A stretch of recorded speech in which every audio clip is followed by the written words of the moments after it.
Time for us to head back to the voicemail of Truth and Reason. This one about Baker Mayfield and his situation here with the Browns. You know what? I think Baker holds all the cards. And you know what? He's going to have the last laugh because he's going to have the pick of the litter now. So let me have your thoughts on that one. Thank you very much. All right, as always, we appreciate all of the voicemails.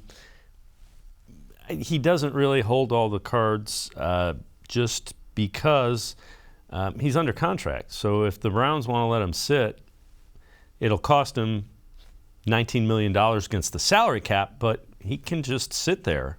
So Brad, let's welcome in Brad Ward, All Eyes on Cleveland podcast, as well as Brownswire.com. Baker's really kind of at the mercy of Andrew Berry at this point. Agree or disagree? Yeah, I agree.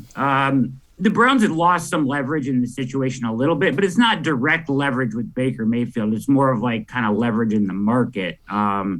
Baker doesn't have a say unless the Browns cut him, and I don't see that happening. I think that there are some teams, the Seahawks, the Panthers, the Falcons even, some other teams out there that have to make decisions on quarterback going into this draft. Are they going to take somebody in a not so great quarterback class, or would they rather go with Baker Mayfield? And I think it makes some sense for some of these teams to go with Mayfield rather than, roll the dice on a second round graded quarterback in the top 10, right? And I think that makes some sense for the Panthers.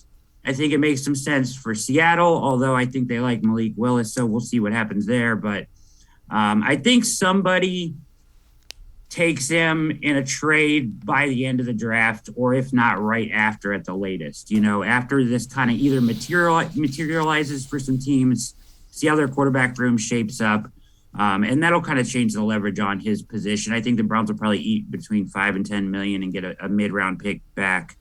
And that'll probably be how it goes, I would guess. I don't think it comes to cutting him. Yeah, and I'm with you.